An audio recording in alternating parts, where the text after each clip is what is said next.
Idadi ya vifo vya watu wa Iran vimezidi kuongezeka kutokana na mashambulizi yaliyofanywa na utawala wa Israel dhidi ya Iran, na kwamba hadi sasa vimefikia 600. Zaidi ya vifo 100 kati yao waliuawa katika muda wa saa 24 pekee. Hii ni kwa mujibu wa waziri wa afya ambaye ameeleza hayo. Waziri wa afya wa Iran Mohammad Reza Zafarkand amesema takwimu rasmi zinaonyesha kuwa watu 606 wa Iran wameuawa shahidi katika vita vya kichokozi vya utawala wa Israel tangu Juni 13 kuanza kwa vita hivyo. Amebainisha kuwa jumla ya watu 5332 wamejeruhiwa kote nchini Iran tangu kuanza kwa vita hivyo vya Israel. Zafarkand alisema wimbi baya zaidi la mashambulizi ya kikatili ya Israel dhidi ya Iran ni saa 24 zilizopita, ambapo watu 107 waliuawa na wengine 1342 walijeruhiwa kabla usitishaji mapigano kuanza kutekelezwa siku ya Jumanne asubuhi. Waziri huyo pia alibainisha kuwa 95% ya wafia dini walifariki dunia baada ya kufukiwa chini ya vifusi, huku 5% pekee ndio waliofariki baadaye baada ya kufikishwa hospitali.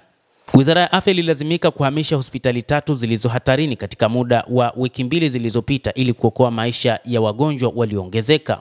Utawala wa Israel uliendesha vita vya kichokozi visivyo na msingi dhidi ya Iran mnamo Juni 13, ulifanya mashambulizi ya anga katika maeneo ya nyuklia ya kijeshi na makazi ya Iran ambayo yamesababisha kuuawa makamanda wakuu wa kijeshi, wanasayansi wa nyuklia na raia wa kawaida.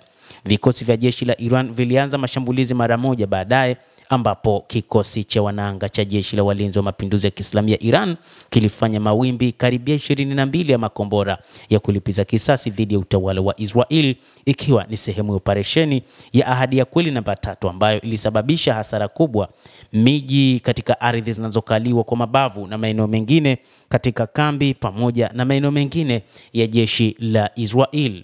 Hata hivyo, bado Iran inaamini kwamba imemaliza vita, lakini bado itaendelea kujibu ikiwa kutakuwa na shambulizi la aina yoyote ambalo litafanywa dhidi yake.